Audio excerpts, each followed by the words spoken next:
We got things to talk about. Let's get everything adjusted here.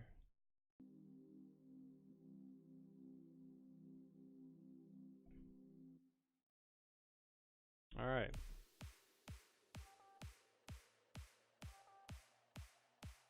Here's what you guys got to know about what's about to happen. First of all, it's a Monday night. I know you weren't ready for it.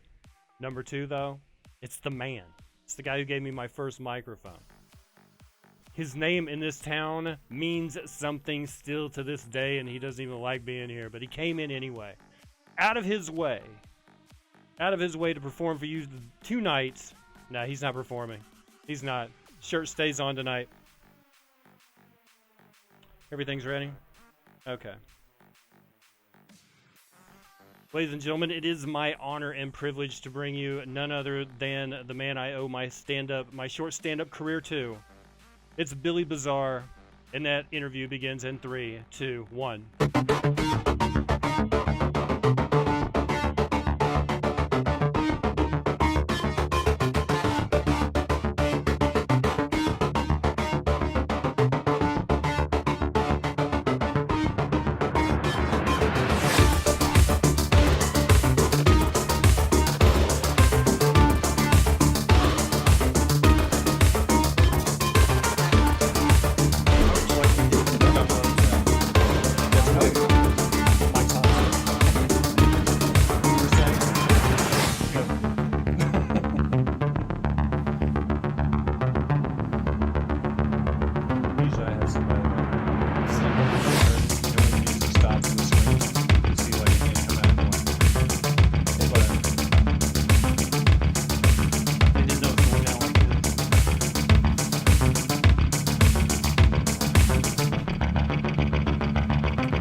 Welcome to Public Access Live, special Monday edition.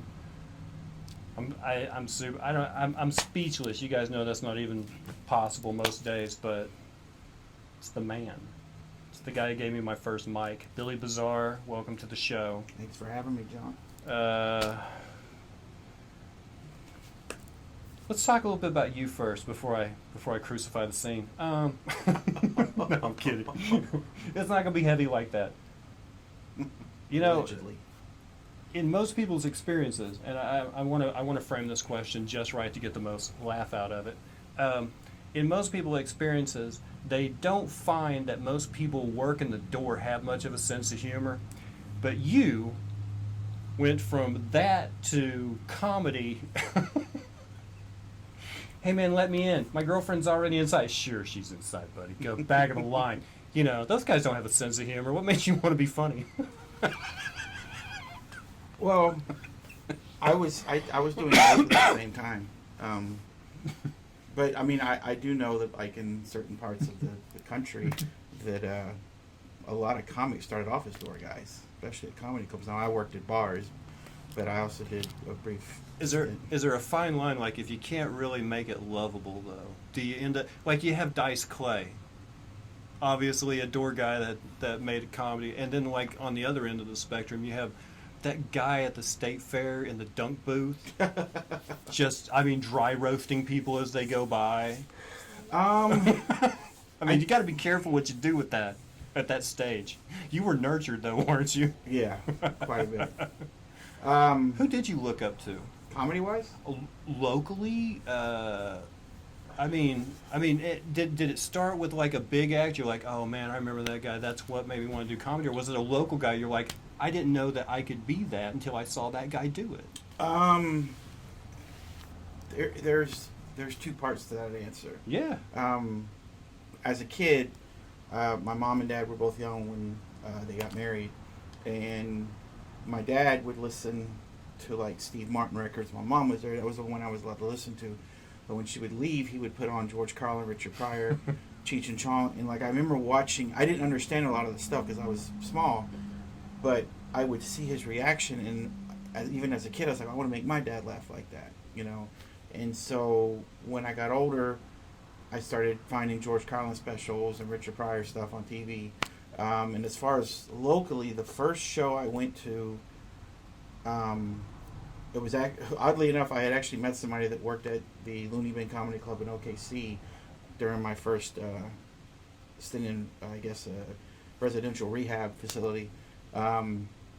And she told me, she was like, you tell stories very well. If you can make it into a punchline, you know, you may have something. And so I went to a comedy show actually here in Tulsa before the Looney Bin was at the new building. This is whenever it was the old, what's it, Lewis is what it used to be on? Oh, Tulsa Comedy Club. Yeah, 68th and Lewis. Yeah. And I saw Bob Biggerstaff and Greg Warren. And I bought their CDs and they autographed both of them. And I told them I was thinking about doing my first open mic, and they're like, "You should do it." And a year later, I did my first open mic. So, but I had never got to. I mean, I had seen comedians, but that's on like to me. I would look at people like Carlin and Dice and stuff when I saw them, and think, okay, I'm never going to be that. But seeing somebody perform locally where people can access you a lot easier, I was like, I could do that. And of course, both of those comics are still. You know, I've had the pleasure of working with at least one of them, but it's just cool being able to tell them years later, you're the reason I do this. Obviously, I can't tell, you know, Carlin and Pryor, but I wish I could have. I mean, I don't mean to, like, name drop people, but, I mean, how did people like Chad Thornberry help you? Chad, actually... I mean, because he was already a pretty established guy. Yeah, that was whenever I first started. A journeyman comic, I guess. Very much so. Yeah, yeah. Chad was my second or third time emceeing at the Looney Bin, and one night after a show, we just sat out in the parking lot, and he gave me all this advice, and like legitimately, before I started getting rooms that paid decently, myself got them, but before that happened, he would message me just to check on me, like really cared. And when I did my first tour with Brian Green and C.R. Parsons, he called to check on me. Again, didn't want anything from me, and that's always meant a lot to me. And I've met like Jason Russell is another one.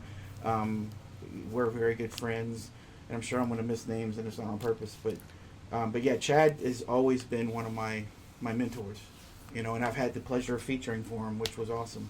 So in Springfield. What do you think?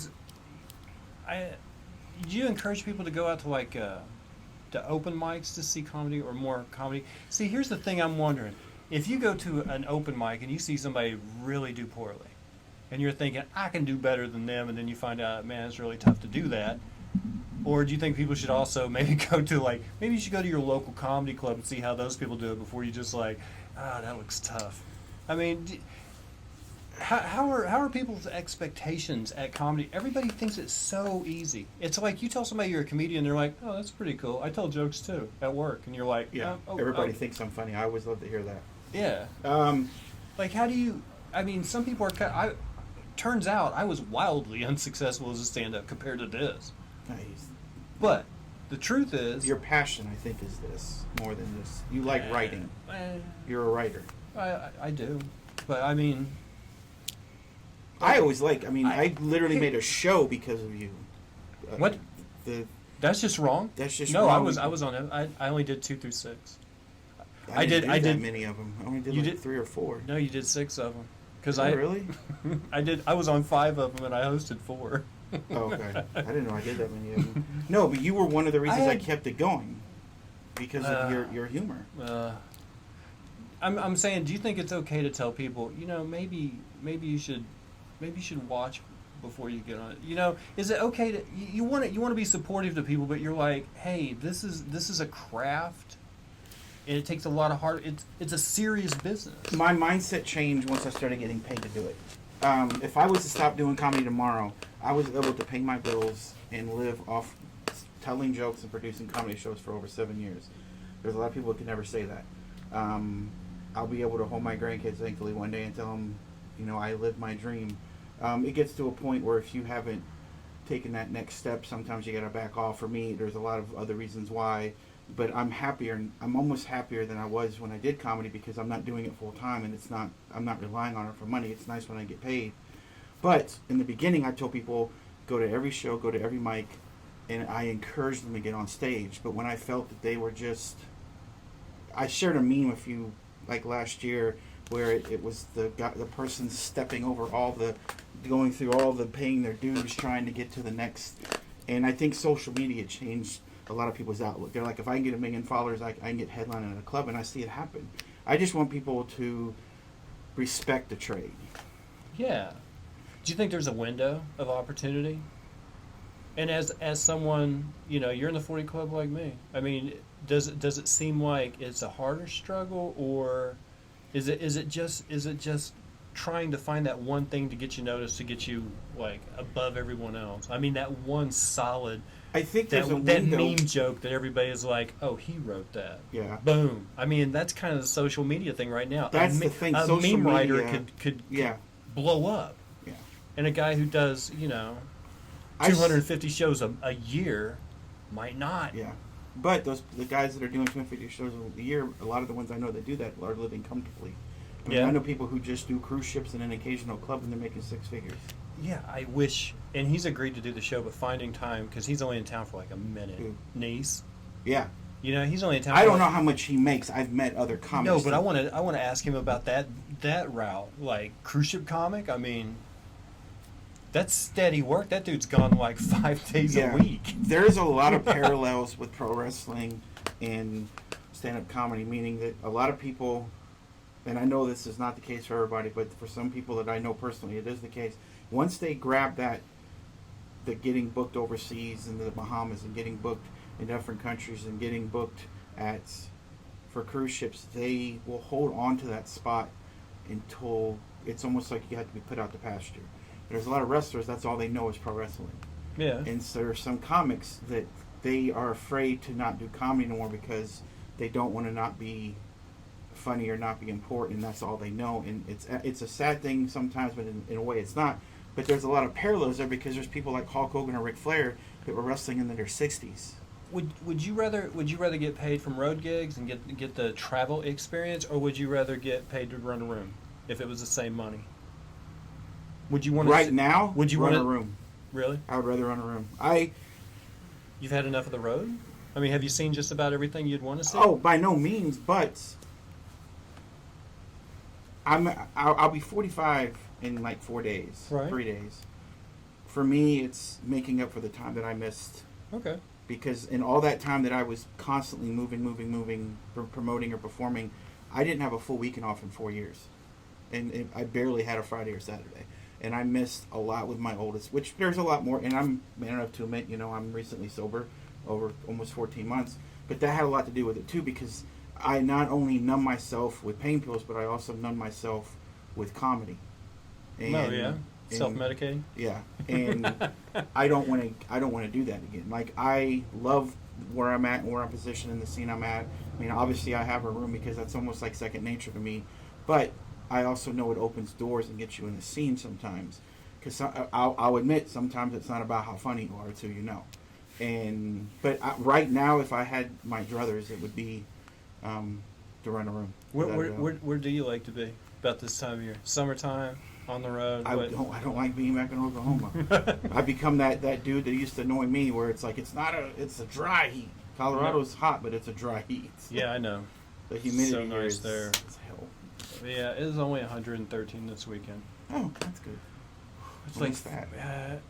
for those of you who overseas, I generally don't speak Catholic, but that's 40 degrees Celsius. if you were looking for the Catholic translation of that. The town probably wasn't as nice as they should have been to someone who was bringing in 5 shows a week. I won't argue with How that. does this compare?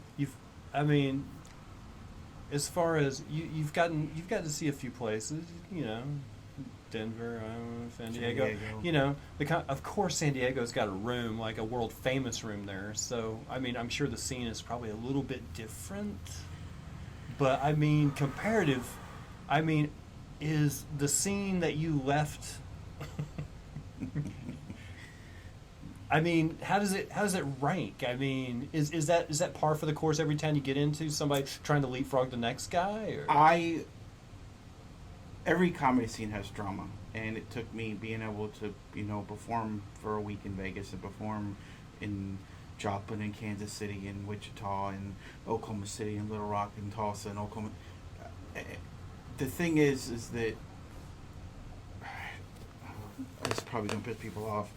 There are certain places that you need to be reminded where you're at. You can't live in a rural area and try to act like you're seen as New York, because it's not New York. You need to check yourself, and I was guilty of that. I had big city ideas, but small town mentality. Right. And once I got to go out to Vegas or San Diego or somewhere like that and see that it's not even a hierarchy thing, it's a seniority. Like, you put your time in, people respect you, and honestly, places like that, you work harder because there's more competition, but there's also a lot less people doing it for the same reasons you are. There's less of people trying to do it just to be the cool kid table or be a clique. There's still cliques, don't get me wrong, but those people aren't taken serious as much as somebody who's doing it as a professional. There's the movie Training Day with I can't remember, Denzel Washington. There's a line where the guy goes, "Life's all about smiles and cries," and that's the 8-9 years I did comedy here in Tulsa and produced hundreds and hundreds of shows. It's a lot of smiles and cries. I've made friendships that to this day I'm friends, and I love people here, and there's people here that if I saw them on fire, I would pour more gasoline on them. And that's just the truth. I mean, I've never been wronged more, and I'm a child of abuse, than people that I thought I trusted here that I let them ride my coattails for a long time.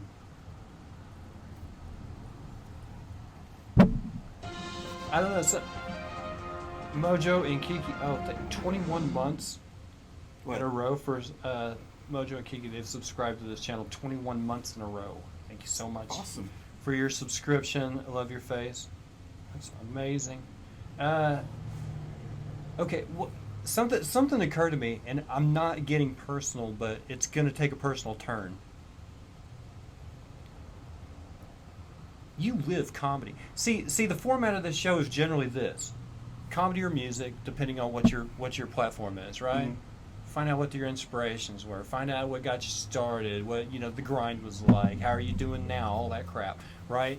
And it kind of goes along that lines, but it's organic, and different people answer shit different ways. And then we move on to things you like to geek out on, like movies or whatever, pop culture, comics, games, whatever. Yes. And then it eventually turns to food, which everybody calls it food porn. That's kind of how the show wraps up. But it just occurred to me, you live comedy. There's not a lot you like to geek out on from the time I knew you.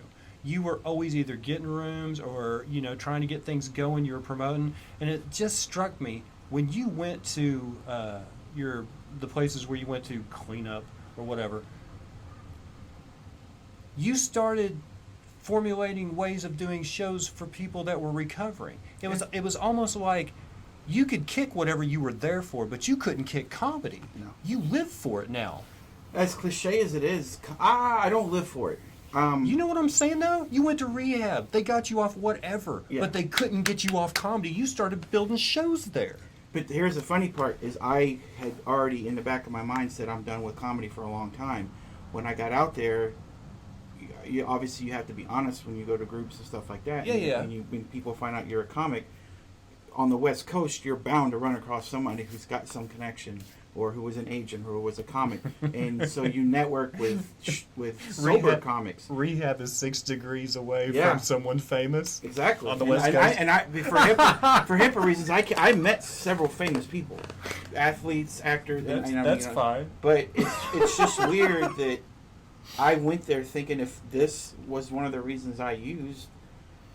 And to be honest, sometimes it was either kill somebody or take a pill. And I got to a point where I was like, if I have to give comedy up to stay sober, my kids are worth it, my relationships are worth it, but it's a calling, and I think I have a knack for it. Will I be a millionaire or world renowned? No, but I know that I've changed people's lives. I know that there's people that I don't ask for credit, but I know that they message me all the time and say I wouldn't be here if it wasn't for you. And to me, it's like having another family.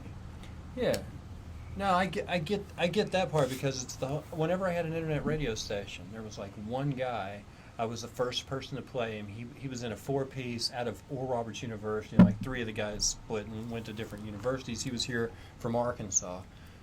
And like I played him 6 times a day on my radio station. I just loved his music. And then he went up to next thing I know, he took like 2nd John Lennon songwriting contest. And then like last year on the Macy's Christmas Day parade, he was on a float. I'm like, you know, it's not about me, but you know, somebody who I was helping up the mountain got up there, you know, and that's probably more gratifying. It is. Or rewarding than me actually being the guy on the float. When I see somebody that I know that I pushed and pushed and pushed, and I see them getting paid gigs, it makes me feel a sort of way, like a proud father would, like, oh, you know, but I'm not one of those people that like tag them and say, hey, you owe this to me and blah blah blah, but to me it's almost as fulfilling as getting a standing, you know, an applause break. I was about to say, saying I wouldn't know what that's like. I don't know. I had a semi one. Did you? That's like saying you have a semi chub. It either happened or it didn't.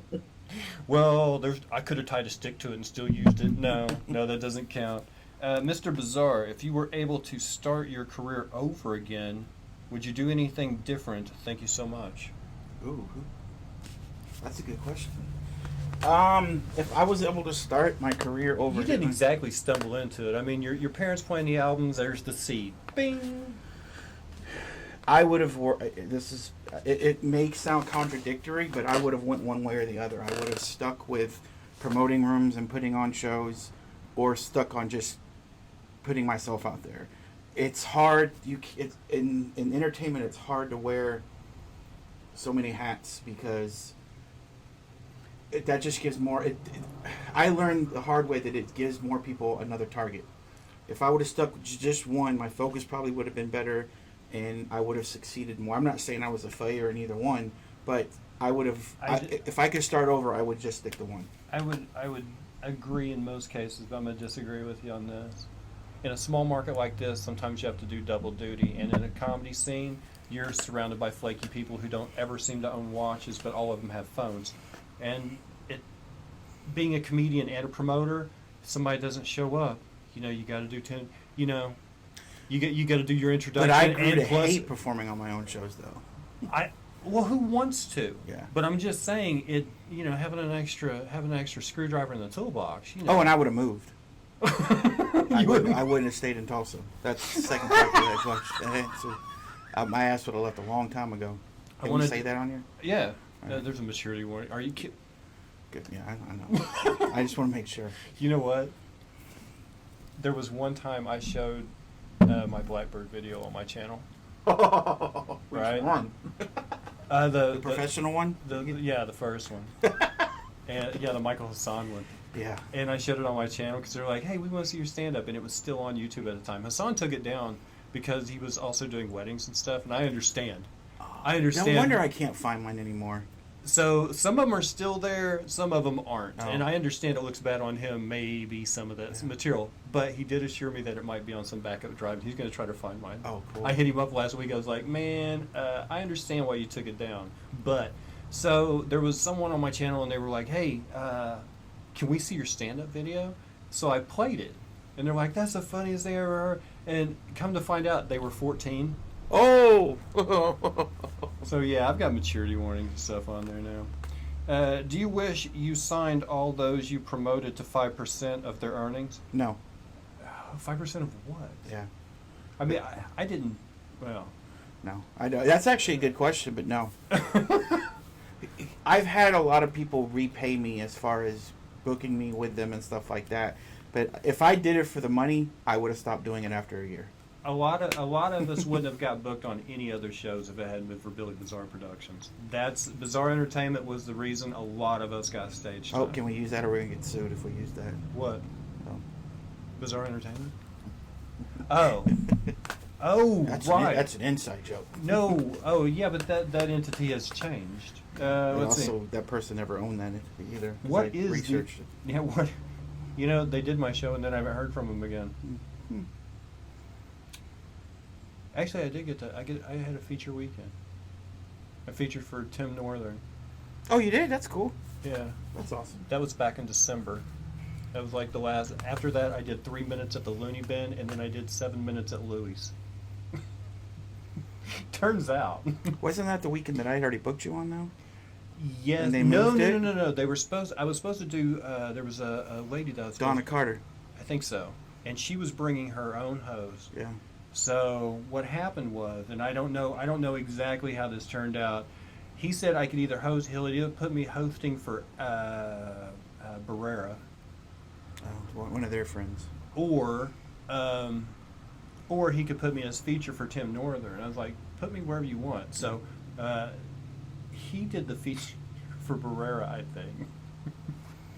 And then I don't remember, there was somebody that was supposed to feature for Tim Northern. I think it was Jocelyn. And she got cut. No, she had a headline weekend that I had booked, and they tried to screw her over. Oh, okay. Well, there was something going on because he was like, no, you're going to feature because Jocelyn is no longer doing time or something like. I don't remember. I just remember I was like, does it pay good? And he's like, yeah. I was like, okay. He's like, do you got 15, 20 minutes? I was like, sure. Tim's a good dude. I've worked with him several times. So I did the Yeah. 1-year anniversary show with him. He was a lot of fun just to drive back and forth. Yeah, Tim's cool. I like him. But no, I don't know how that business runs. Consider telling yourself lucky. I don't know who used to. I would see something, videos, or no, I don't get to see anything anymore. I guess because I'm friends with everyone. Yeah. Everybody. Darn. Everybody You're a thinks human. they think I'm the grapevine. Let's see. What's the best area to start a comedy career? Is Tulsa not a great area to start? You can start anywhere. Yeah. I've met comics that were from super small towns. You just have to know when it's time to uproot and leave. If you can. Like Sandra and TJ, they're homers, man, and they're going to make this place famous. I met that place. I met comics in San Diego that could go anywhere and destroy any scene as far as the funniest person I've ever seen, and they're happy living in San Diego. Yeah. They have no... Now, San Diego is a lot bigger, but still, to me, once I was able to be a traveling comic, that was awesome.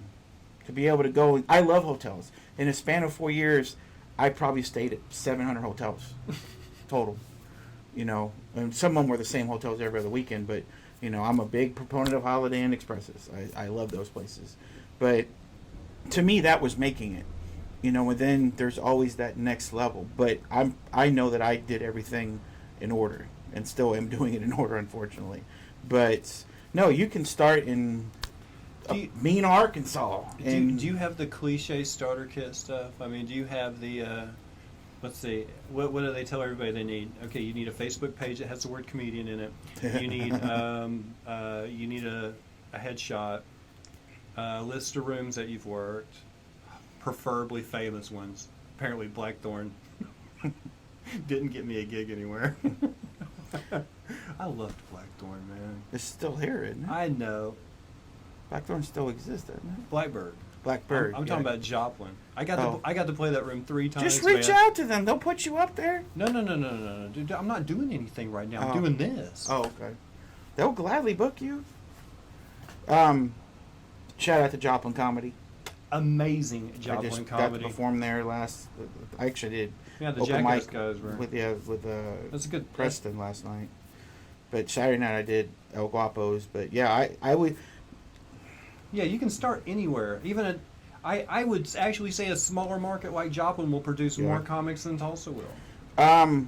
With Joplin Comedy, the way that it's run is the way that every scene should be run. The people who run it and the people who are in power, and I hate saying that, but it's true because they're the ones that know that their name's on it.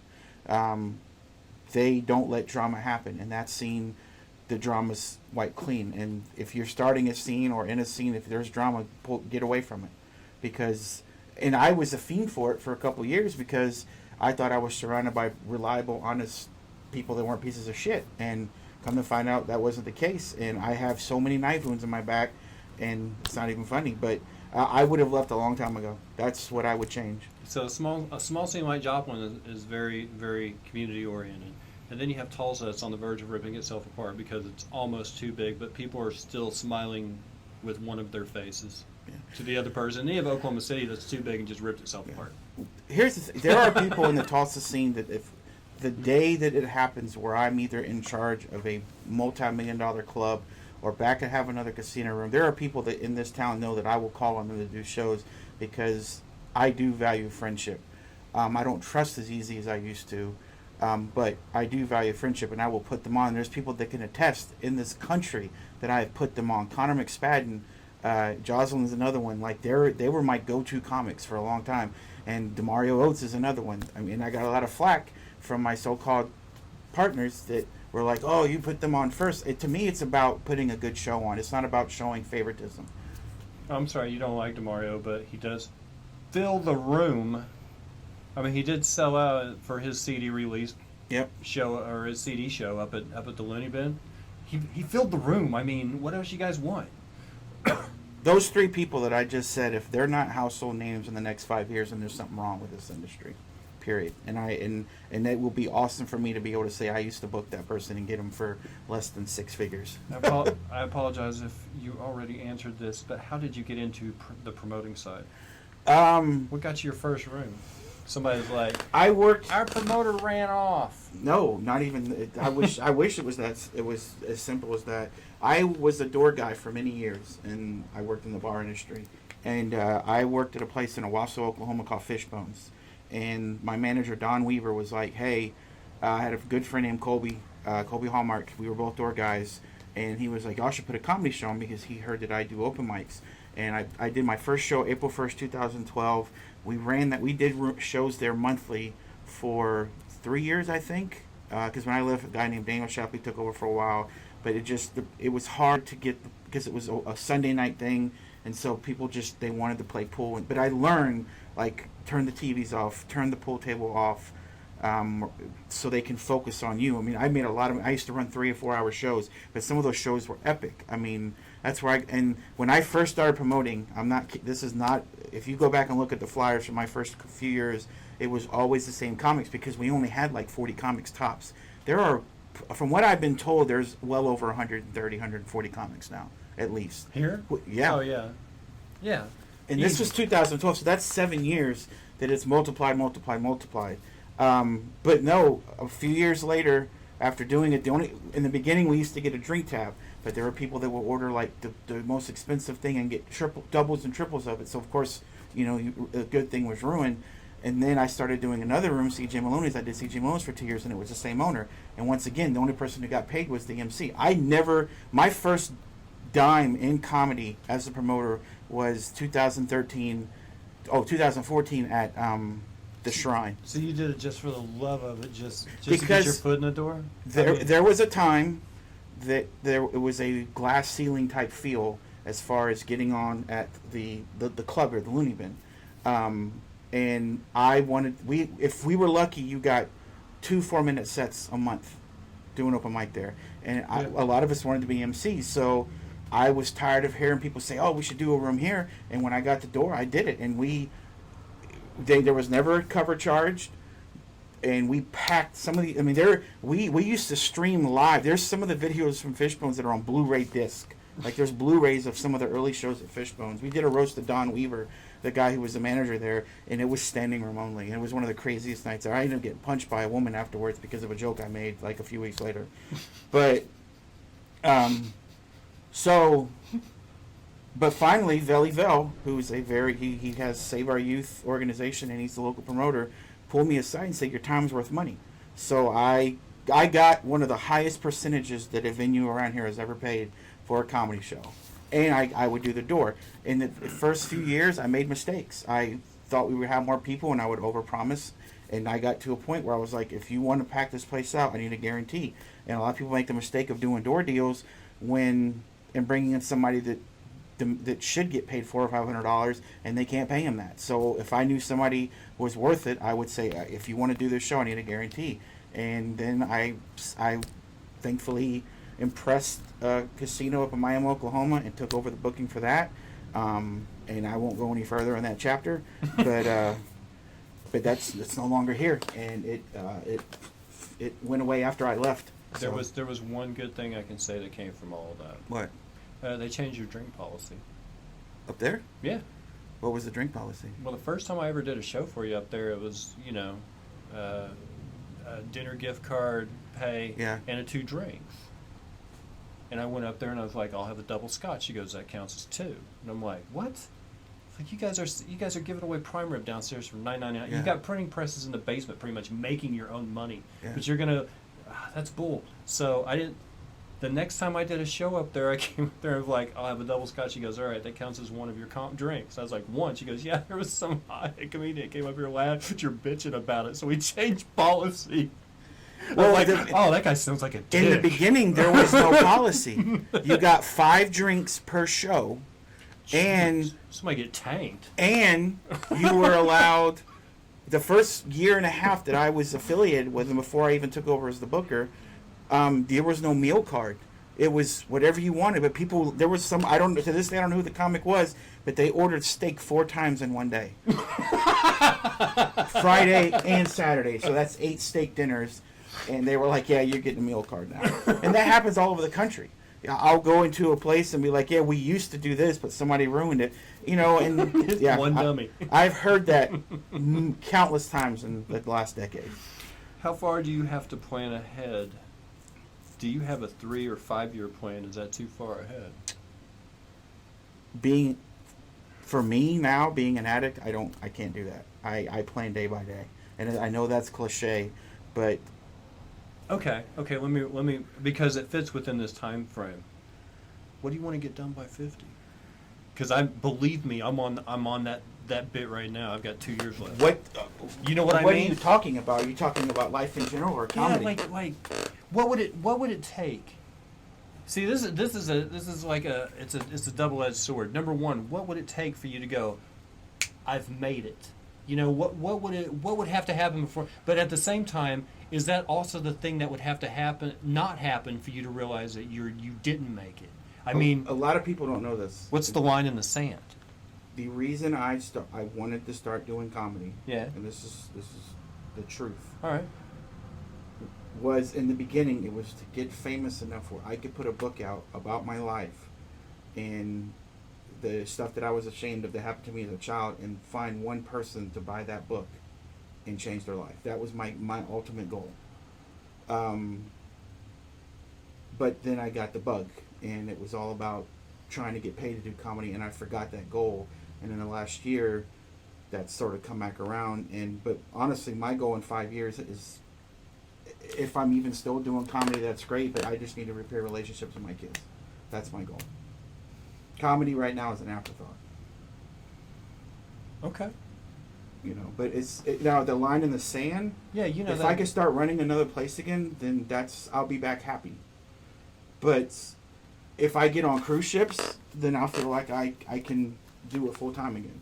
But I've never had any doubt, any false thoughts of trying to be famous on TV or anything like that. I think that I passed that window. I think that I've already stepped that line, because it's hard to get in at our ages. It is. Moses says, wow, write the book and take my money seriously. Wow. Is this something you'd want to get into? I mean, is it? Do you already have kind of the like the chapters? Yeah. Are you gonna work with like a ghostwriter or something like I that? probably would have somebody format it for me. If you've ever seen my Facebook post, I suck it. Let me ask you this, because social media is kind of important. I wouldn't say a meme comic, but you did a lot of hot takes on Twitter a lot when Twitter was in its infancy. But I mean, current event was like my bread and butter for years. So how do you fuel up for that, like daily? Do you look for headlines, or do you? Back then it was headlines. It was just whatever people were talking about. But then it got to a point where I would post something and I would see a similar tweet from an 11-year-old kid, and I'm like, either he stole from me, I stole from him, or it was the common thought, or whatever it's called. Okay, so the downside of the hot take. You're a comedian. You're a promoter. Mm-hmm. You have a lot of comedians on your friends list. You see the same joke over and over again. One big event happens in the news. How many hot takes you get that day? Let's say you got 5,000 cap on Facebook friends? Yeah. Okay, so out of 5,000, how many hot takes you get in that day? Like 1,000? Couple thousand. couple thousand, and see the same joke repeated over and over. And I know some of these people aren't stealing it. It's just that all these people, they try to find the funniest take. And so I don't sit there and I'll say jokes like, I'll be like, I'm so glad I don't do that no more because I've literally seen the same joke 30 times in the last 10 minutes. And then it turns into another 40 or 50 times the next day. So yeah, I'm glad I try to do more stuff about my life. Are you worried that roast? These are all comedy questions. Are you worried that the whole roast comic thing is gonna like? It's like fad. What? The roast comic thing. What's rose coming? Roast. Oh, roast. You know what I mean? Oh no! Like there's some they've guys. been around for it. I know, but there's some guys that won't be at open mic, but they're at every roast. You know what I mean? There's some guys that don't do 7 to 10 minutes, but they're there every time. Is that its Greg own? Giraldo's on my Mount Rushmore, and I love him more for his roast than I do his stand-up. But is that its own genre? I don't think it's its own genre. And I think roasting and stand-up, I think, should be separated. I think you could be a good roast comic. Jeff Frost is a perfect example. Keith Carey's amazing stand-up, and his roasts are really good. So is Connor McFadden. Yeah. DeMario. But those are great writes. Those aren't guys just showing up to the roast, looking you up and down and going, okay, I'm going to make fun I of see what you're this. saying. You know what I mean? Like the niche. There's always going to be niche comics. Yeah, now, like they won't get as much work. Like, I'm pretty insulting and abrasive. I'm going to try this roast comic thing, and they're not even in it for the fun. They're not in it for the jokes. They're not in it for, for the comedy. They just want to put people down. Yeah, that's true. I think as long as there's your mama jokes, there's always going to be roast comics. Your mama jokes. I mean, that's true. Let's see. I remember my last beer. Oh, that's a good one. That's a good twist. I remember my last beer. Do you ever have time to do anything? Do you let yourself escape comedy every once in a while and go, I think I'm going to go watch this new Marvel Jam? Because it was forever for me to see. I made people respect the spoiler for like 8 weeks. Oh, I saw that opening day in Iowa. Yeah, that's what I'm saying. Do you still geek out on stuff? It's a lot of people don't know the stuff that I geek out on. Like, I'm a pro wrestling fan. I love comic books. I love sports. Love sports. I used to not make time, or I would always in the back of my head go, well, I don't have to watch it now. I could watch it on the DVR if it was a sporting event. But I'd like to live more in the moment now. As far as a mental vacation, though, because you were always in this comedy mindset. The only time I would see you break from that, and it wasn't even fantasy football, it was March Madness. Oh yeah, that was the only time I would see you actually give your brain a vacation from comedy. And March Madness is it's my Christmas. And Halloween time too, for the most part. But I would always try to put shows on, and so I didn't get to enjoy it. That's one thing that I've learned is I didn't overuse pain pills because of the euphoria or the getting high. I overused pain pills because of the numbing and the coping. I had no coping skills. If something happened in a relationship and I didn't know how to cope with it, I would just take an extra pill. If I had night terrors for 11 years of my life from stuff that happened to me as a child.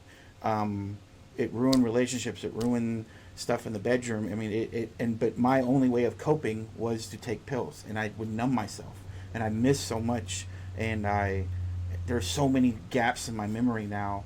In October of 2016, there was a legit weekend that I had to go back and watch the video from the casino, and I did jokes that I hadn't done since 2007 because my body was shutting down and my brain was just trying to.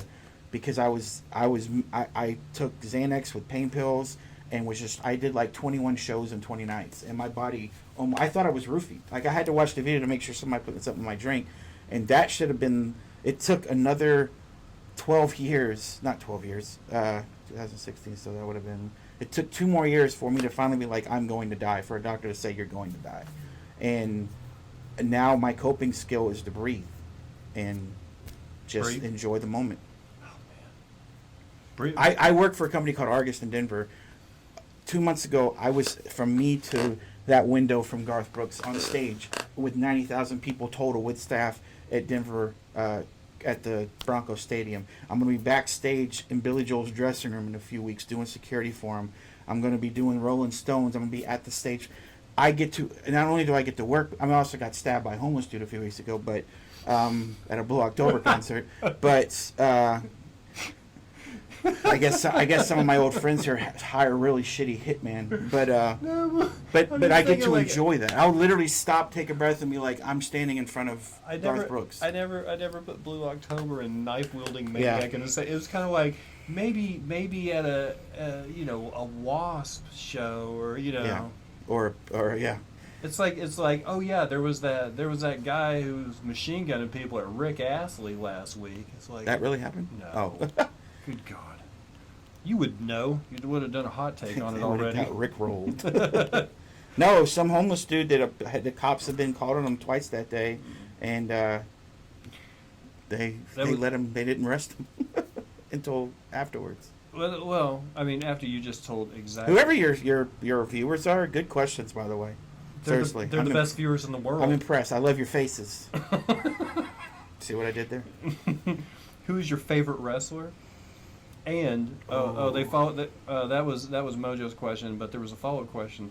Do you think we are watching the decline of WWE? That society has outgrown it. Good questions. Okay, let me. Here's the thing with the. First of all, I'm going to answer the second one first because it's not easy for me to say one wrestler. I don't think it's a decline. I think WWE needed a wake-up call because of the competition now. I'm a huge New Japan. I watch every morning. I wake up and watch the day for G1 Climax because this is the time of the year where they do the big tournament. I love AEW. I watch Ring of Honor. I like watching old stuff. I grew up in the 80s. I mean, I grew up in the Mid-Atlantic area. I mean, I got to see Ric Flair cut his head open one day and realize right then, well, it's not real, but when I trained to be a wrestler, I realized it's more real than what we thought. But I don't think it's a decline. I think they need to step up their game. How do they increase production value to the point where what they're doing looks like UFC, which I think would probably be commercially their biggest competition? Well, that's why New Japan's so good is because it's more stiff. It's what they call strong style. Japan is very. There's a lot of American wrestlers, like Stan Hansen, that the people hated working them when they come to the States because they'd hit you for real. Favorite wrestlers, I'll do it top 5. Ricky Morton from the Rock and Roll Express. I had my hair cut just like him in the 80s. CM Punk, Ric Flair, and Jushin Thunder Liger. Is that 4 or 5? I think that was 4. And it's hard to pick, like maybe Dusty Rhodes, but yeah, I've always been a Ricky Morton. He sold like nobody's business. I'm gonna say it like this. There's always these guys like here on Saturday nights at the Tulsa Pavilion, we would have Mid-South Wrestling, Cowboy Bill Watts, Jim Ross. We had people like Ted DiBiase, and we had Junkyard Dog come through here, and Hacksaw Jim Dugan, and Hacksaw Butch Reed. And we had those guys here, and they were good enough that they got the call, right? They got brought up to the WWF back then, and you had $1 Million Man Ted DiBiase, and you had Hacksaw waving his flag. Even Jake the Snake Roberts came through Mid-South for a little bit, and you had these guys that made it up. They made Junkyard Dog. They made it up to the big show, but they were never going to be the world champion because the best showman of them all was Hulk Hogan. They could never beat him because he was always the best money attraction, showman, entertainer of them all. No matter how good you were at the local level, you were not going to go and beat Hulk Hogan. Well, and what Vince McMahon Jr. did was he went into all these territories and took their best talent just to kill them. And I believe that with competition coming back, I think that they'll make a run? Probably not. But I think all this competition that's out there now could end up crippling WWE to a point where that's good for business again. And I grew up in the territory days. I started watching wrestling in 1980. I still watch it today, and I remember watching every Saturday Georgia Championship Wrestling at 6:05 on TBS. I'd watch WWF. I'd watch AW. I'd watch Mid-Atlantic at night. I mean, that was territories, and that's what I grew up on. So here's the migrations right now, right? You got guys leaving pro wrestling to go to UFC. Yeah. You got Lesnar, you got CM Punk, they're going to do UFC fight. And then you got guys leaving the UFC because it's not brutal enough, and they're going to do a bare knuckle like Chris Liebman and that kind of stuff. And it's like... Until somebody dies doing that, which is going to happen. Right. But my point being, do you think UFC will ever be enough of a draw to start poaching from wrestling? like wrestling used to do these. They were. These For the longest regionals. time, something happened. For the longest time, UFC was. I mean, it's still huge. You know how they became unhuge again was when they let Reebok come in and put, and everybody had to wear Reebok gear. The coolest part of UFC used to be the fighters with their Korean Zombie is one of my favorite UFC fighters. He'd come out in his shirts were the top. Even Dana White wore his shirts, but Dana White got all this money. And Zuffa got all this money from Reebok, so now everybody's got a Reebok, so the fighters aren't getting as much money for sponsorship, so a lot of them are either hanging it up or going to try wrestling or doing something else. And I think it's the same thing that happened with WWE. They got too big for their britches, and I think when you become that global, you lose fans, and it's not even a purist thing, it's they're not listening to the fans. There's so many fights that should take place that aren't taking place because for Dana, it's all about who's going to get the highest rating and not about who's going to put on the best fight. And WWE is the same. Look, they pushed. There was a wrestler named Roman Reigns, and I'm so glad he beat whatever he had. I know it was cancer, but it was a certain form. But it's going to come again where they're going to push them down people's throats and they're going to boo the man again. And because it's like a pay-per-view would happen. And people would bitch on the internet, and I'd always share the meme that had Vince McMahon going, "Why? Excuse my language, but fuck you. That's why. I think that's how he is backstage. Oh, they don't want that guy to be champion. Make him champion tonight." Have you ever been a fight promoter? No. Question. I've actually had people ask me that I should. Does jokes in a squared circle count? I've done jokes in a wrestling ring. I did promote a show for like over a year. Twice. Punchlines from the Squared Circle. Punchlines from the We were Squared the only Circle? one in the country for the longest time, and now other people do it. But we were the first. I did jokes in a wrestling ring before you ever did. Boy! No, let's see. Your advice, what advice would you give to a young person who has been abused? Don't be ashamed of it. Don't let it define you, and speak up. I not to go into too much detail, but if this was somebody that you never should have abused, they were in the position they were, I was quiet because I kept thinking somebody was going to find out about it, but all my family who knew about it waited till they thought I was happy and normal and adjusted to apologize, and by that point I knew they had known about it.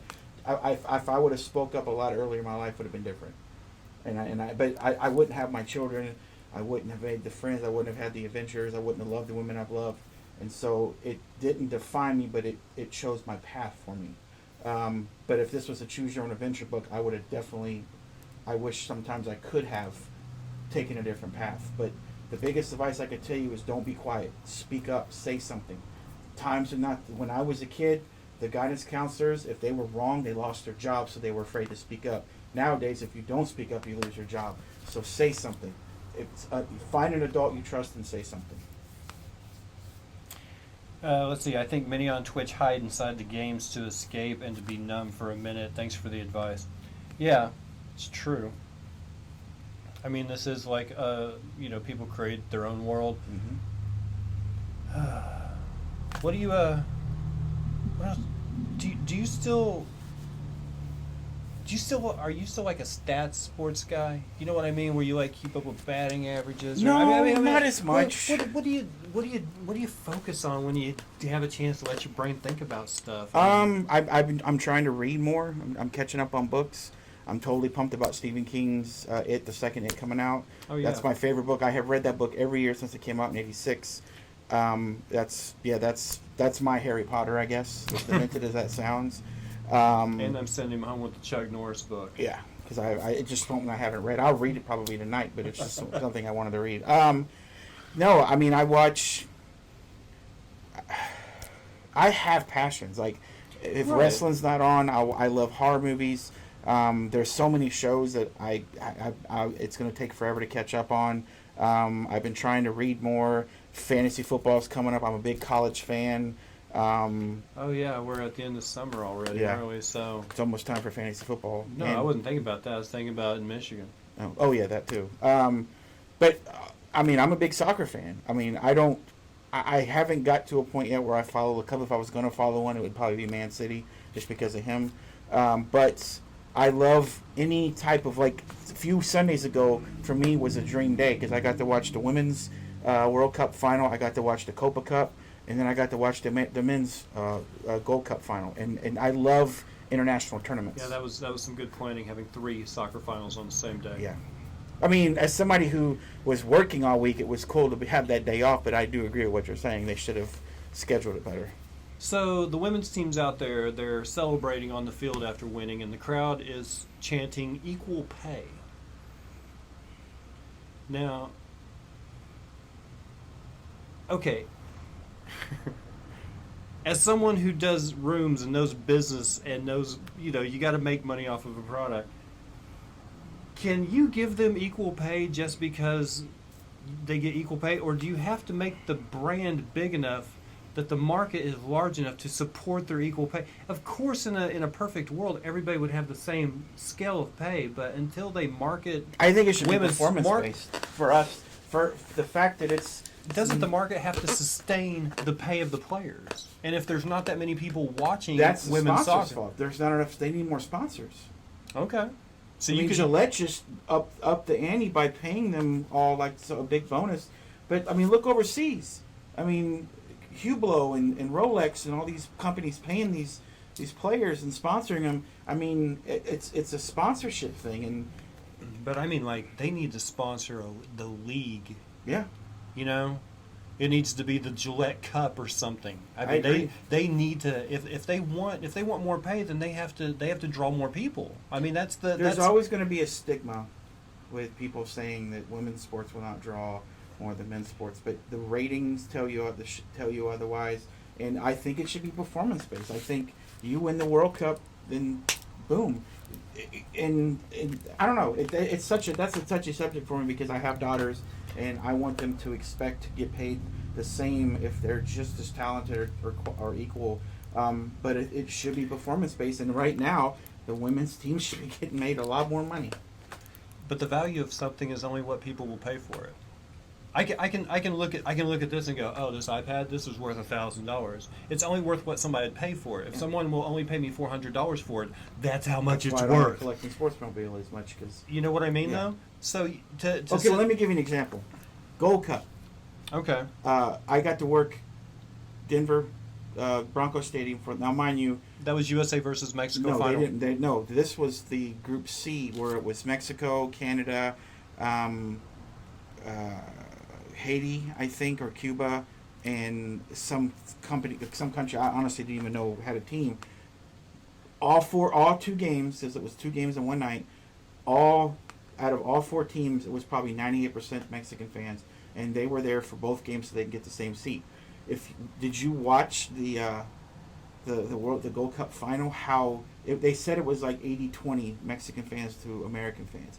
Now, the women's national team plays a friendly against Mexico or something here in the States, and it's 99% American fans. That's value, in my opinion. Okay, so basically we need to grow better players in America. For what team, though?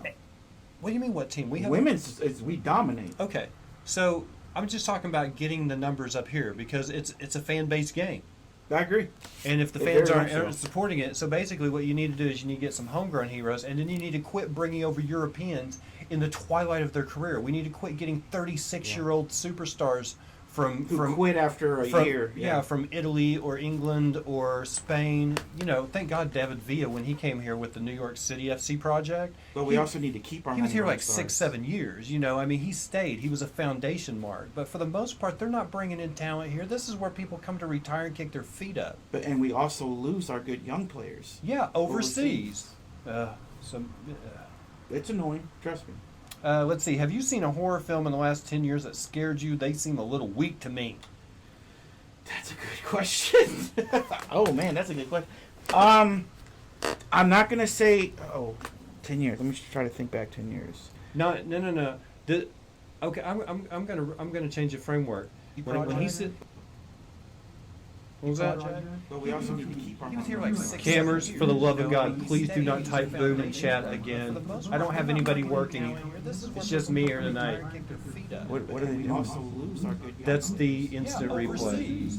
I didn't turn it off. Oh. So now they can type in something. Let's see. Have you seen a horror film in the last 10 years? Oh my gosh, I am turning it off. He's coming in with everybody.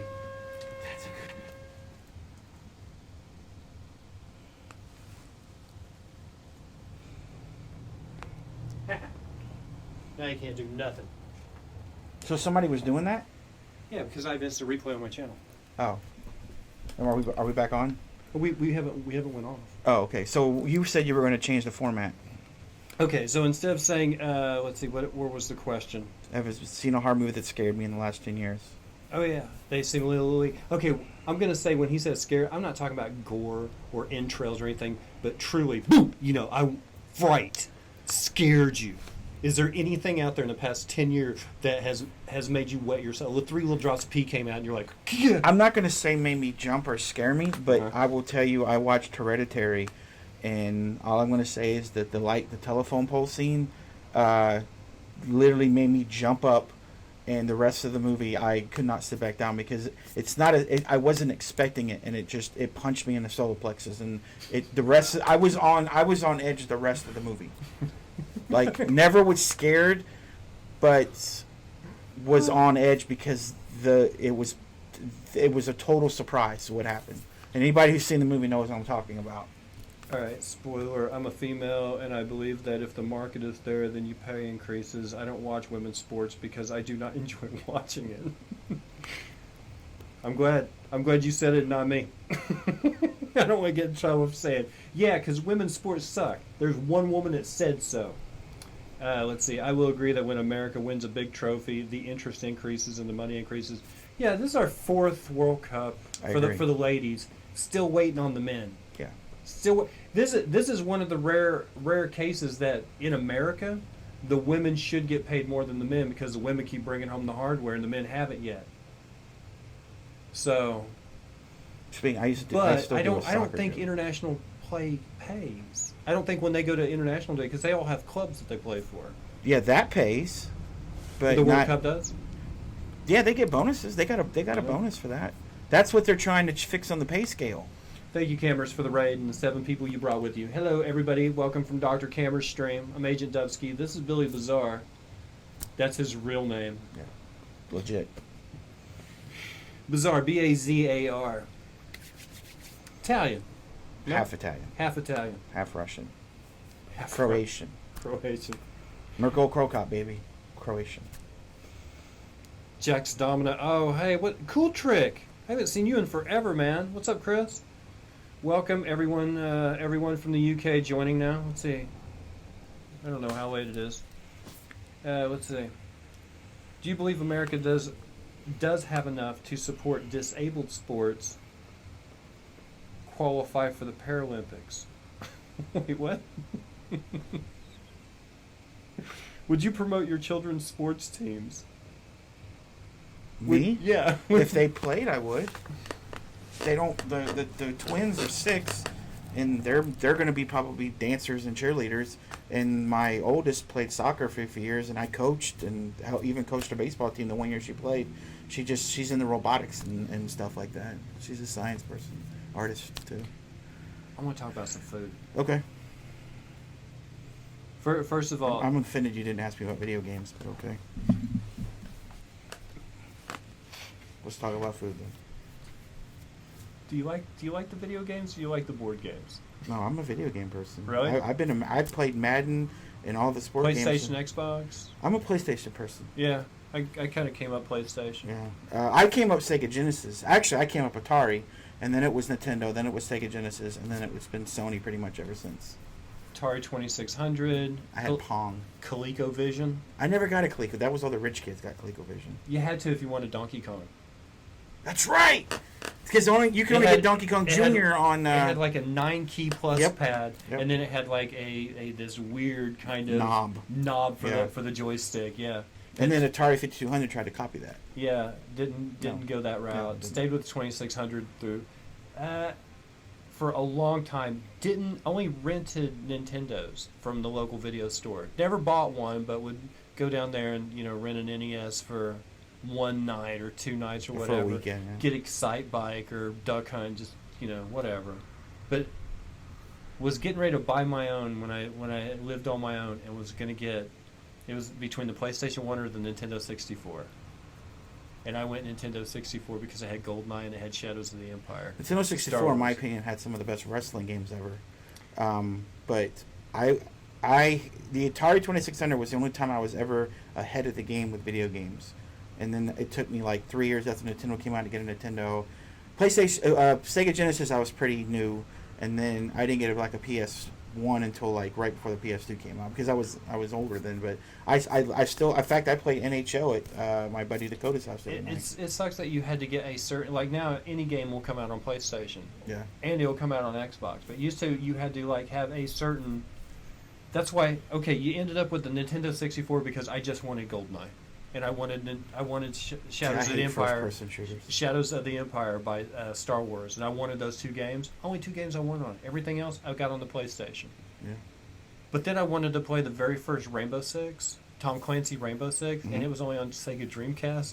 So I bought a Sega Dreamcast for the one game. They had a wrestling and then played game everything else on PlayStation. I would have got a Dreamcast for. Uh, But I was also a big Resident Evil fan. The first few of them. Really? Yeah, I love them. There was a game for PS1, I think, called Clock Tower, which was a horror survival game. Yeah. Like you can hide, but if you kept hiding in the same spot, the killer would find you. That was one of my favorite games. Did you ever do driving games? I didn't start driving until my mid-20s, so no, I've never been a big driving game person. Man, Gran Turismo or... I just drive on the highway here in Tulsa, and that's the closest I need to get it's to. It's deadly. I like Dub's T-shirt. Oh, thank you. It's Bazooka Joe, I think. Let's see. What place do you have to eat? What place do you have to eat while you're in town? Who asked? Somebody asked that? Yeah. I've missed Whataburger.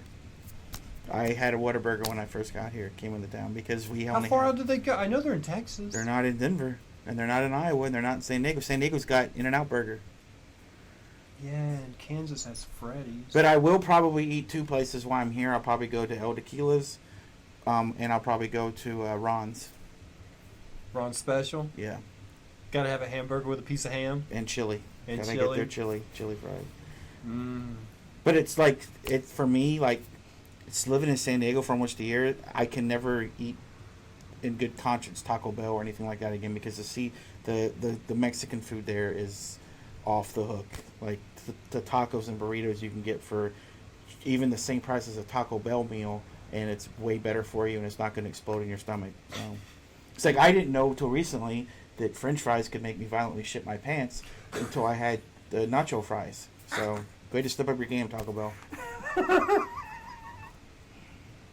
Somebody had that meme on Facebook about I guess they finally legalized in Oklahoma because Taco Bell has French fries. Oh yeah, they're doing all. I shared that meme. And then something else, and then the third thing was like Burger King tacos or some crap. Yeah, Burger King has tacos, which they've had, and KFC has Cheetos on the. Yeah, sandwich. that's right. Yeah, that was my meme. Oh my gosh. Hump Dump. If you like good memes, every Wednesday I do a Hump Dump on Billy Bazar on Facebook, and let me tell you something. People only follow me because of that sometimes, but the Hump Dump's good. Yeah, every Wednesday, 30 not new memes, but 30 memes, and most of them are hard to find. They don't see everywhere. So, let's see. How about Coney Island? You got Coney Island up in Denver. You never been a Coney guy? I like them, mm-hmm. but they're not like I gotta have them. Like if I'm. Yeah. Did your family cook like their ethnicity? Like you said you're part Italian. Was there Italian food? Well, like it's funny you say that. No, I mean no. I learned how to make. You do gnocchi, don't you? I haven't had that in forever. Oh. Like I learned how to make lasagna when I was a kid. I learned how to make spaghetti. But my stepmom is Filipino, so I learned how to make lumpia, and I had bulgogi and stuff like that. Like she taught me how to make stuff like that, like papaya salad. Which papaya salad is more of a Thai dish, but I've always tried to adapt my favorite dish from every ethnicity. Okay, I'm at, because we're on food. Guess what? Yeah. It happens organically. Two-part question. Number one, you're treating yourself, you feel pretty good. Where are you taking yourself for a meal? Anywhere in the United States. Anywhere. You got to see your meals page is no worries, the tip's taken care of. Where you go, you're treating yourself. I'm going to Gibson's Steakhouse in Chicago. I mean, I'll be honest. I'm going to Gibby's. To where I want to go. Off the top of my head, Yep. White River Fish Market. That's a good choice. Yeah. That's the best seafood, and it's in Oklahoma, and I've lived on 2 coasts, and it's the best seafood I've ever had. That's a tough one to beat for seafood. Okay, second part of the question. You're trying to impress a lady. What do you cook her? Ooh. What's the meal? What's the layout? All right, go ahead. Get them off. Okay, actually, I what my go-to is, I will probably cook a pork tenderloin. Like, I'll marinate it overnight and do some, like, dry rub crust on it. I'll make some bacon wrap asparagus. And I soak the asparagus a little bit in some French onion soup. I just learned that recently. Add more flavor, and then I'll make some risotto, some 4-cheese risotto. That's my go-to. But other than that, I mean, Yeah. swallow. And probably some chocolate dipped in strawberry dipped in chocolate. That's my first. That's my. I'm gonna trap you meal.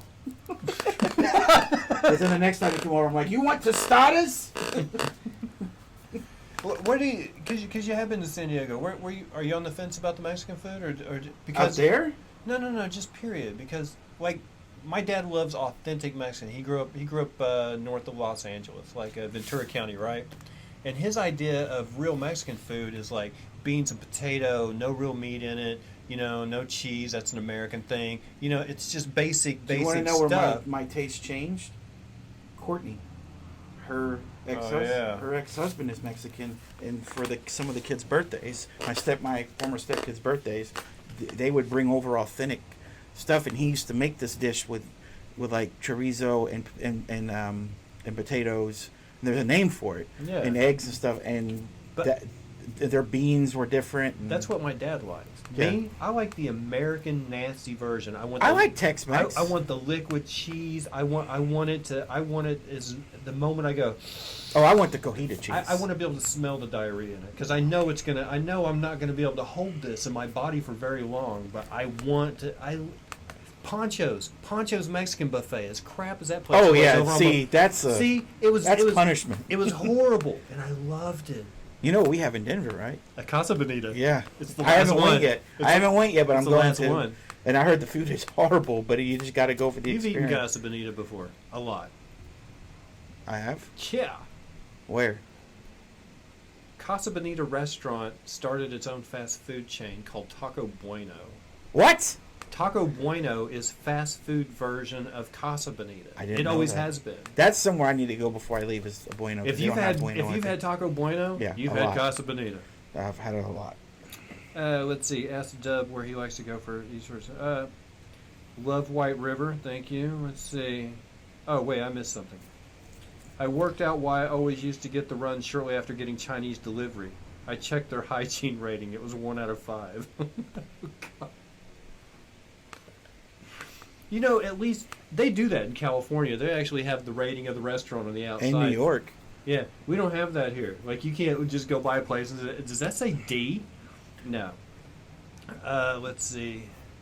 White River, is that a restaurant or like an open air food stall market? No, it's an indoor restaurant. But it's got some parts of open air because the fish market's in there too. We're in the middle of the map here, okay? We're almost equidistant from each coast except for the Gulf of Mexico. We could probably get some good seafood coming up from there. But for the most part, and Tulsans will tell you, we're not landlocked because we're tied into the Gulf of Mexico via the Mississippi River and Arkansas River and Verdigris Channel. Yeah. No, we're not getting seafood that way, so it doesn't really matter. So we're still getting stuff flown in, but the White River's got the freshest stuff. That's where any Good restaurant Oh, man. that serves seafood gets their seafood from. Yeah, or Bodine's Fish Market. But they're a better I've never market. been a fan. They're more market than They're they a are better restaurant. market than a restaurant. They got a restaurant. The scallops at White River are top notch, and I've had scallops in luxurious casinos in Vegas that weren't as good as the ones at White River. Oh, man. At the Wynn Casino, I had some scallops, and they weren't even close to White River. They're shutting down all the good Italian places around here. Man. That's what I've heard. I mean, it's basically now down to like Olive Garden, which is like, it's not real Italian. That's like New Jersey Italian. Shit, you that's know? not even New Jersey. New Jerseyans would murder you for saying and that. then Olive Garden is like ragu. You know, it's not real Italian. And, Chef Boyardee is more Italian than Olive Garden. But we used to have Mary's down on Cherry Street. Mary's is gone, man. Really? Yeah, that was like the last one. Used to this place we had. 'Cause I ate at Mary's. It was pretty good. Right across the street, because I worked Full Moon. Right across the street was Camarelli's. Down the road was Mary's. We still have Tiamo's here. There was a couple of chain places that came in, like Johnny Carino's and Carrabba's and that kind of stuff. But Out of all those, Carino's was the one I'd eat at. The other ones I won't even touch. I won't go to the Olive Garden. Carrabba's was good because they actually had like a fire. What do they call one of those? Oh, the brick oven. Yeah, the brick oven pizzas. Yeah. And the brick oven scallops were good. Oh, I never had their Oh, scallops. dude, they were just kind of. I hate charred tomatoes, but they would have the build your own pasta, and I would always get the sun dried tomatoes. They were really good. They ever do white pizzas in the U.S.? Yeah, all the time. Oh yeah, there's yeah. Me personally, because I think, and this, I know Dr. Cammers, he's a med student, so he's going to correct me if I'm wrong on this. But I read somewhere that your blood type is tied into certain tolerances you have and reactions you have to certain. Okay, basically, according to my blood type, I'm not supposed to have tomatoes because of the acidity in them.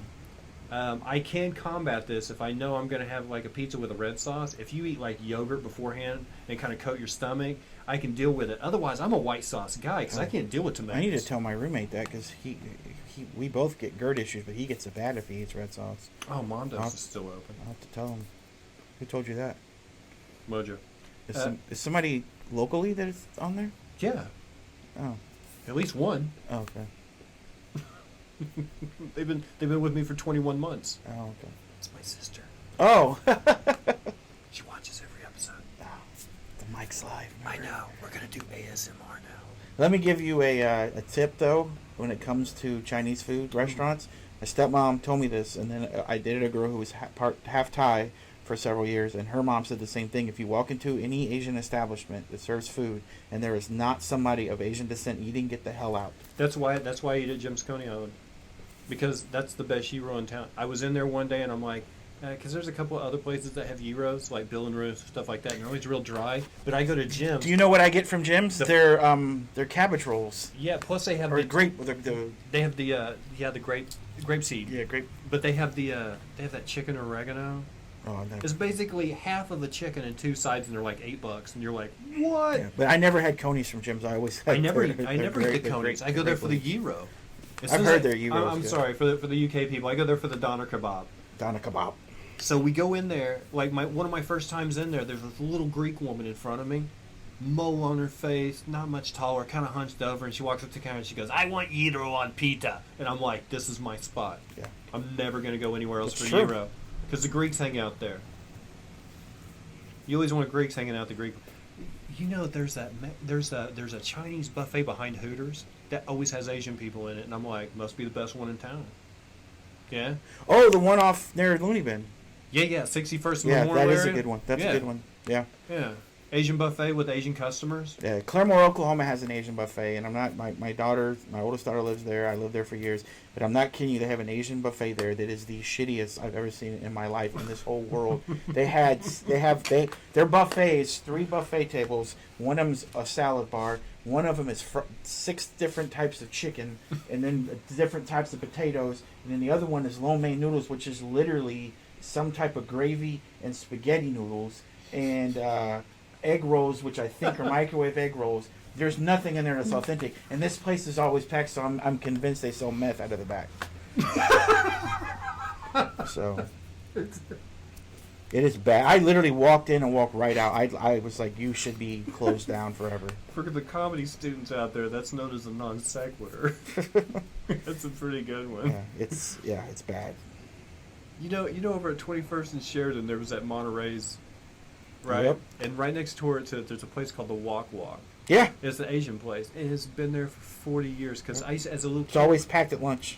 yeah, but I've never heard anybody say you should go to the Walk Walk. I was like, I don't know who their customers are. I think they're gambling in there, honestly. I think because every town has the one Asian restaurant that all the Filipinos, Koreans, and all that they all eat. say they're eating there, but they order from other restaurants and they sit there and play poker with their spouse's money. Have you been snorting the crystals and oils again? Yes, Cameras, I have. That's why I know. That's how I know about books like Eat Right for Your Blood Type. It's because I'm on essential oils and magic crystals.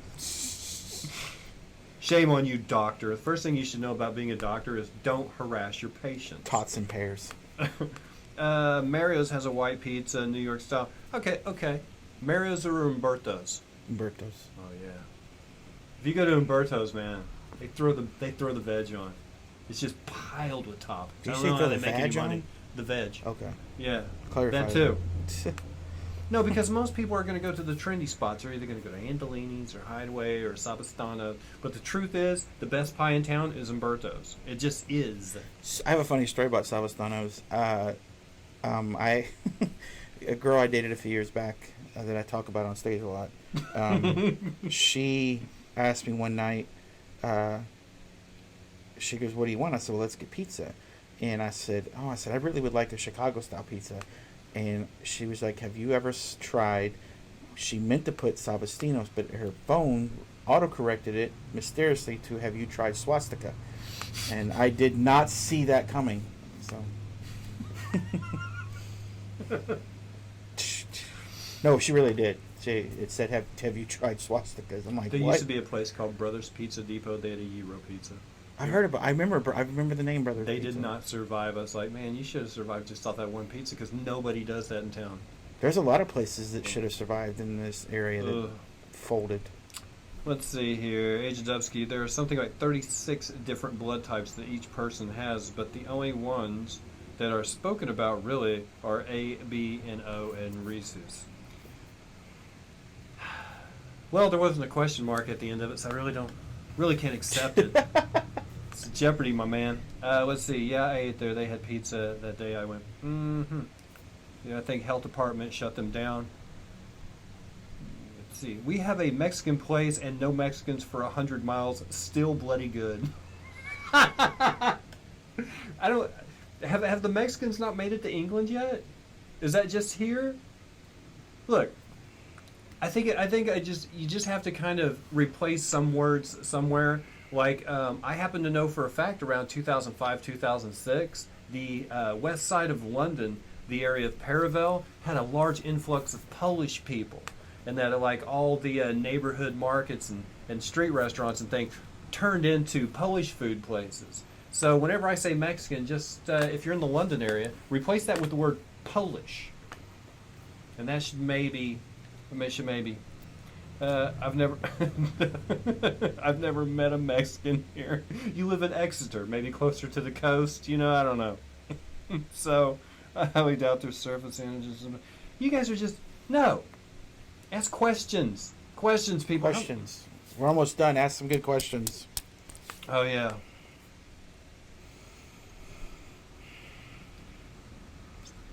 London too, yeah. We didn't need a wall. We have the Atlantic.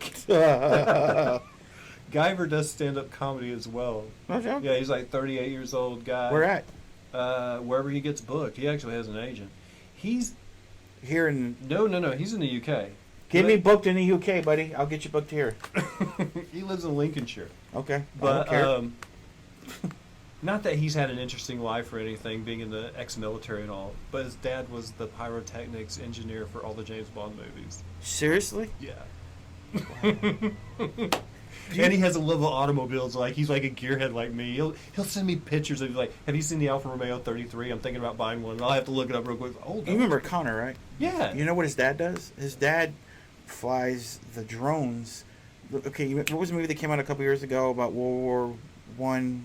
There was almost no dialogue. Tom Hardy was in it. Oh, it literally. Do you guys know the answer to this? Because Came out a couple years ago. It was a huge, like, especially anyway, all the scenes from above the planes, because they flew legit old school. Connor's dad flew the drone. Oh wow! So he does that for movies where they take aerial shots. He flies the drones. I didn't know that till recently. Connor McSpadden is one of the greatest young comics in the world. I believe so. He's definitely got great timing, great personality. His deliveries, he's a great writer. Yeah, his writings. And he's still humble. Dunkirk? Yes, yep, Dunkirk. Thank All you, the Cameron. aerial photos of above the plane, a comic's dad took it with, had a drone flying over it. I thought that was cool. Mojo is, we're going to wrap this up. Mojo's asking, so what would you love to do? And I think that's like, what's your dream? But you say you live day to day, so what are you hoping tomorrow's like? Because you said you don't really My 3 daughters have not been in the same room since they were, the twins were big. I have 3 kids. I have an older daughter, and then I have twin daughters. I have a picture from almost 6 years ago when they had just came home from the hospital because they were in NICU for a while because they were born premature being twins.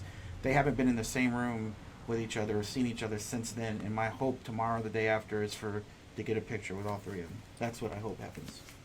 That'll be the greatest 45th birthday present ever. All right. What do you want to share, man? You've got addresses out the yazoo, Instagram, Twitter. So follow me on Instagram at Bizarre Comedy. Sell yourself right now. BAZAR Comedy. I'm on Twitter at Bizarre Comedy.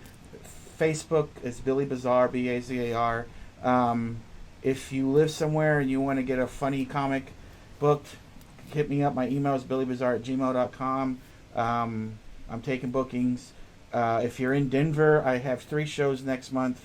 I don't know the addresses off the top of my head because I just moved there. But I do a monthly show called at Halfpenny. We just had our one last night. My buddy Parker Willis. He's part of. I started a new company called Drunk Mapache Productions, and Mapache is raccoon. But we do a monthly show there. Our next one's going to be August 17th. April Biggerstaff is going to be headlining it. It should be packed house. But yeah, I mean, if you are affiliated with a venue or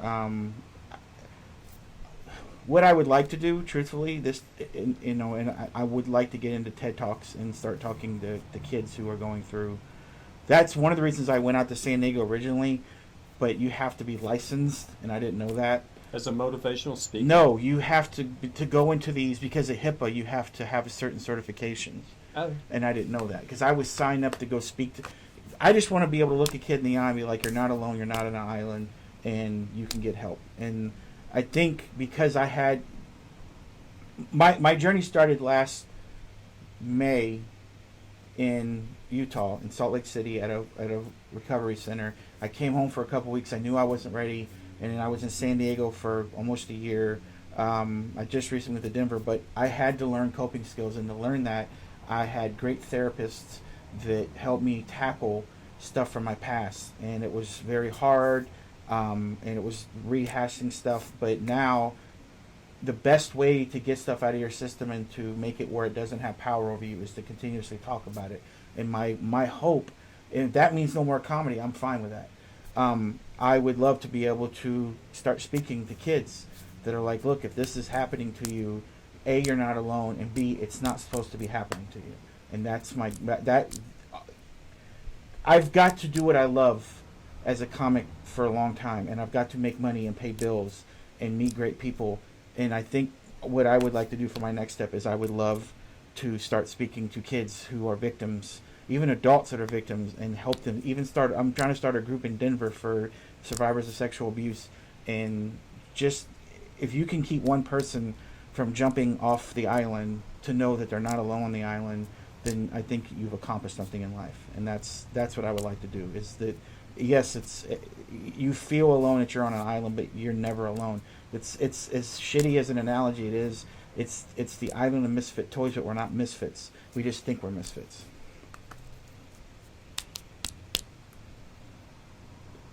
Billy Bazar. love your faces. Okay. And I hate albinos. All right, this is how I usually close it out, man. It's kind of an improv game, but it's not. We used to do it on News Junkie. Basically, we'd pull somebody. It'd give us an opportunity, each of us that were on the panel, to riff a little bit. So, bring a stranger on stage. We'd have to guess what their name is, where they're from, and the secret that nobody knew about them. Okay. So, this is how I like to shut the show down. If you saw yourself today for the first time, what do you think your name is? If I saw me for the first time? Yeah, you see you over there, and you're like, I bet that guy's name is. Ooh, that's. First, I would say Roger. Roger. I would think I was a Roger. I don't know why. That is a. Why? No, because yeah. I would have never picked you out as a Roger, but I guess you. Okay, so you see Roger over there. Where do you think Roger's from? Just looking at him. Wisconsin. Wisconsin. Roger from Wisconsin. Because he's big-boned. Even though typically Wisconsin people don't wear Michigan hats, but It's not a okay. Michigan hat. No, I'm just saying, Oh. like, oh well, yeah. If they saw you today, it wouldn't be. Okay. Yeah, Thir- I mean, obviously it would be what I'd be wearing. But if Yeah. I walked in right now and looked over and somebody said, Right. "Put a gun to your No, head," you're, and say, you're playing the game perfectly. Yeah. Okay. Final question. What is a secret that nobody knows about Roger from Wisconsin? "Now, is this something that's real or something I'm making up?" It's Roger from Wisconsin. What's a secret? You're looking at him over there, and you're like, I bet he likes to get in other people's yards and kick their puppies. I mean, what do you? No, Ooh, that's good. because Roger looks like a nice guy to me. If I'm I looking over at if Roger I right now, walked and in I'm and like, looked over at Roger from Wisconsin, yeah. I would say that he looks like a nice likes guy. to shove cubes of cheese up his ass. The whole Wisconsin thing. No, just like I would look at him and be like, no blanket statements, but just like everybody from Wisconsin likes to do. Just like everybody from Wisconsin, No, they all like to shove if I cheese saw up their bum. if I looked at Roger from Wisconsin in the eyes, I would think he had either something good to share or something he wishes never happened to him. Roger from Wisconsin, a kind fellow It's all with the a eyes. story to tell. Yes. He Billy he Bazar, loves thank them you so cheese. much. He loves that cheese. Thank you so much for the interview. I'm going to let him raid my fridge. I'm kicking him the hell out. We'll be back in a few.